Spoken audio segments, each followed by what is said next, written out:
After spending most of his career being the alpha on the Houston Rockets, playing, in my opinion, a very unentertaining style of basketball focused on heavy isolation ball, over-dribbling, and step-back threes, works great in the regular season, but it never seemed to translate when going into the playoffs. And after years of getting bounced without ever getting out of the West, James Harden finally said, enough is enough, I want out, trade me. And you know what? I'm going to put on a bunch of weight to prove you how unserious I am about staying in Houston. So after just 8 games, kicking off the 2021 season, the Rockets said, okay, we'll give you what you want, we're going to rebuild anyway, and we'll even send you to the team that you want and basically gift wrap you a title that you've so coveted and send you to the Brooklyn Nets to build one of the best super teams ever assembled alongside Kevin Durant and Kyrie Irving. But of course, that didn't work out for James. In fact, it didn't work out for any of those guys. It ended up becoming one of the biggest disappointments in the history of the NBA when you had 3 superstar level players on the same team, and they only had 1 playoff series win to show for it. Thus, Harden became unhappy between Kyrie sitting out of games, Kevin Durant being the focal point of the offense, so naturally, he wants out of Brooklyn. And in comes the 76ers with newly hired executive Daryl Morey, who thinks James Harden is the greatest thing since sliced bread, claims he's a more prolific scorer than Michael Jordan, and the Sixers would go on to trade and landing James Harden from the Brooklyn Nets. Harden yet again gets another opportunity to play with one of the best players in the league, another title contending team, and what does he do? Shits the bed in the playoffs in back-to-back seasons. And while this isn't all Harden's fault because Joel Embiid should be held accountable as well, but the Sixers yet again failed to make it past the second round. And wouldn't you know it, after just 1.5 seasons with the 76ers, James Harden, after opting into the final year of his contract, does so to clear the way for him to be traded.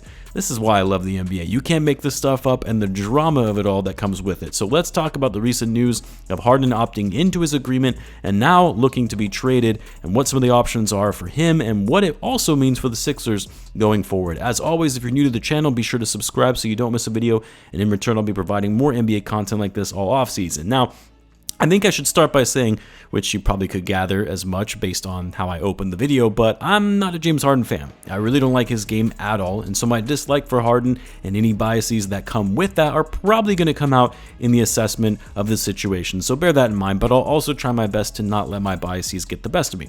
And what I will say is, James Harden, even though he has declined over the last couple of years, he's not a superstar and a prolific a scorer as he once was back in his Houston Rockets days, he's not as quick and efficient in getting to the hoop, and his handles have dropped off slightly with how susceptible he is to turning the ball over relative to his overall usage now. But that said, he is still one of the better players in the NBA. I know he wasn't an All-Star last season, but he is still an All-Star in this league. He's still an elite level playmaker and can still give you over 20 points per game a night, easily. Harden still managed to shoot over 38% from 3 on over 7 attempts per game last season, while also leading the league in assists at near 11 per game. So my hate aside, I can still acknowledge that Harden is one of the better players in the NBA. But James Harden, wanting to get moved yet again after being teamed up with another superstar, is just next level comedy. For reference, James Harden, since leaving the Houston Rockets just a little over 2.5 years ago, has cost teams a combination of 8 first-round picks between owned picks and pick swaps, as well as Jarrett Allen, Karis LeVert, Seth Curry, Andre Drummond, and Ben Simmons. A lot that both the Nets and the Sixers had to give up in order to acquire him. And for both of those teams, less than 2 full seasons on each that he lasted. Just unbelievable how much James Harden has cost these teams. Now granted, they were getting an all-star player in return in James Harden, and for some of the transactions that actually benefited them in some way, like the Sixers getting off of Ben Simmons' contract, that was a big win for them. But man, when you think of the packages these teams had to ship out to get him, all but to have him play for less than 2 seasons and not even really being fully committed in both scenarios. Like, yes, Harden still played well. He was one of the team's best players in both the Brooklyn Nets and the Philadelphia 76ers, but his overall demeanor, level of effort, and lack of work ethic just made it seem like he didn't really care. Like, he wasn't fully invested in the team despite claiming that his number one goal was to be locked in on winning a championship. And of course, when things don't go his way and the Sixers come up short yet again, and this time in pretty bad fashion after having a 3-2 series lead over the Boston Celtics, but then losing in back-to-back games when all they had to do was win Game 6 at home, is pretty bad. But unlike what a lot of other players do, well, maybe not as much today, but they ride it out, try to make the best of the situation, work hard to get better in the offseason, and come back better, stronger for next year. Nope. For James Harden, though, it's, well, What other super team can I go to? How can I get out of this and find another team that I can ride a title to?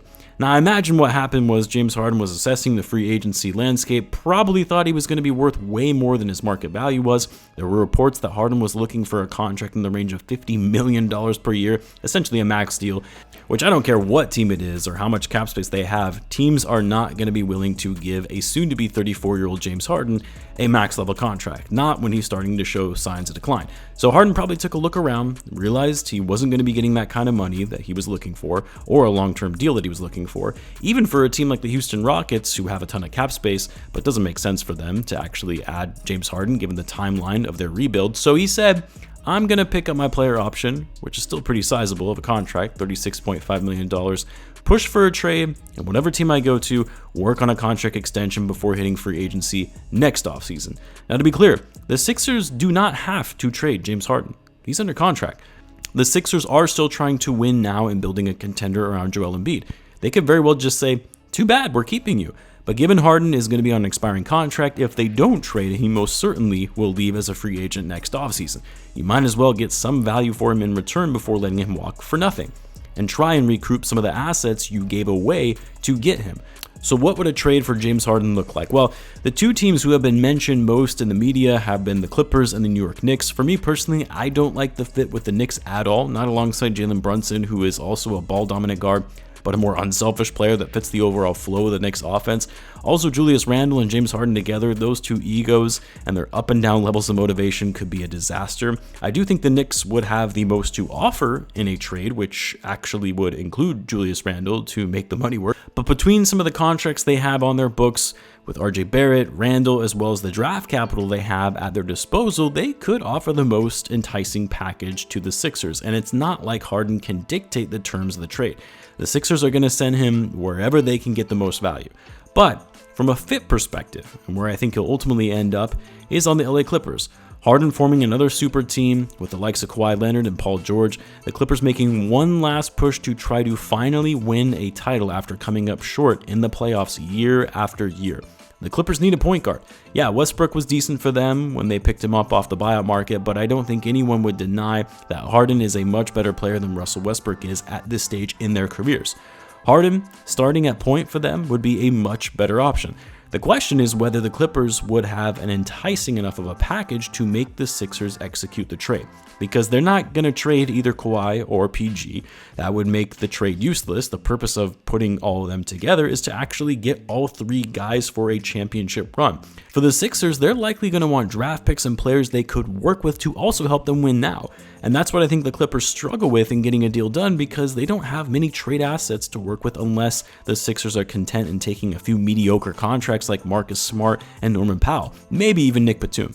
But that's really not good value for the Sixers when you factor in you're giving up James Harden in exchange for those guys.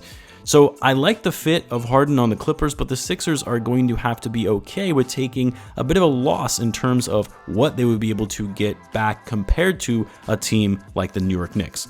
There were other reports that the Suns could be in the mix as well, but I honestly don't see how. With the amount of money they have on the books and already near that second tax apron, I don't see why they would do this, especially when they already have two ball-dominant guards in Devin Booker and Bradley Beal. Yeah, Harden could play point, which the Suns would need a point guard, but outside of trading DeAndre Ayton, what do the Suns actually have as a trade asset to move for James Harden? The Suns don't control any of their draft picks, both first and second round picks, until 2030, so they can't trade picks, and Ayton wouldn't work on the Sixers given they already have Joel Embiid starting at center, so I think that that's out.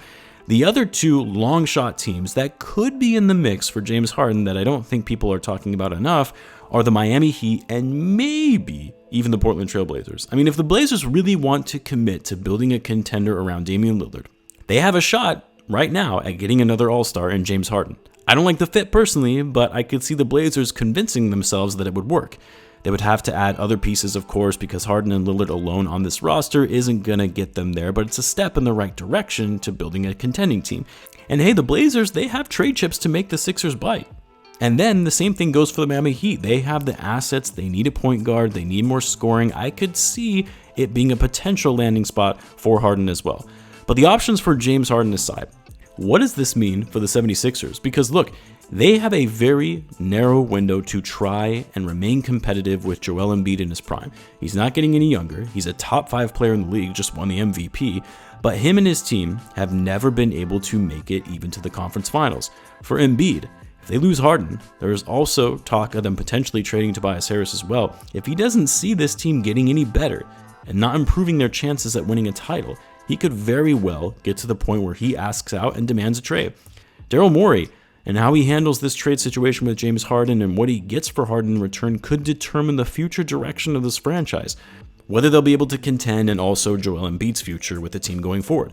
Morey has to hit on this trade. Everything has to go perfectly. Otherwise, it's very possible you could be seeing a situation where the Sixers go into a full-blown rebuild in the near future and trusting the process all over again. It'll be interesting to see how long he drags this out to get what he wants, kind of like what he did with Ben Simmons. Time will tell, and I'm very curious to see how things will transpire.